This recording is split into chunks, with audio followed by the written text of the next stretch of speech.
Terima kasih Anda masih menyaksikan Kompas Petang, Saudara. Pusat penjualan oleh-oleh khas Surabaya dan Jawa Timur di kawasan Pasar Genteng, Surabaya ramai pengunjung.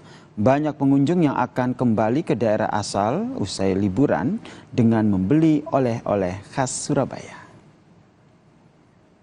Ada kerupuk, bandeng hingga otak-otak maupun hasil olahan ikan laut yang jadi pilihan oleh-oleh yang dibeli oleh pengunjung, Saudara.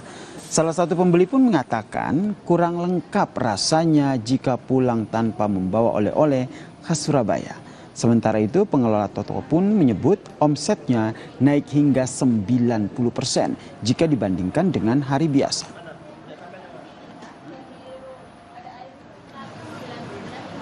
Yang terutama itu kerupuk ikan tenggiri gitu yang memang khasnya ya, yang dari Surabaya itu paling banyak. Harga saya relatif nggak mahal-mahal sekali, ya istilahnya masih terjangkau lah. Meningkat berapa persen Mbak kira-kira? 90 lah daripada yang hari biasa-biasanya.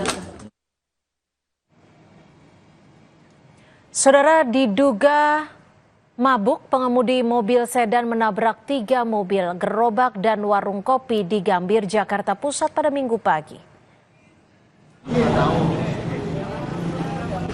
Mobil BMW ringsek di bagian depan usai menabrak 3 mobil pickup yang sedang terparkir di Jalan Duri 1, Duri Pulau Gambir, Jakarta Pusat.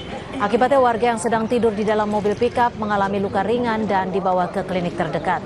Sementara warga yang berada di lokasi langsung menahan pengemudi mobil dan penumpang sambil menunggu polisi datang.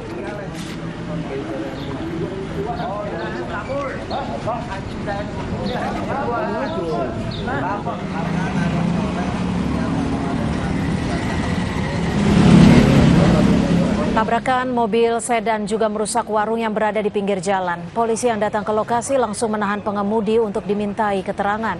Saksi mata mengatakan pengemudi diduga dalam keadaan mabuk saat mengendarai mobil sehingga menabrak mobil 3 pickup yang sedang terparkir di pinggir jalan.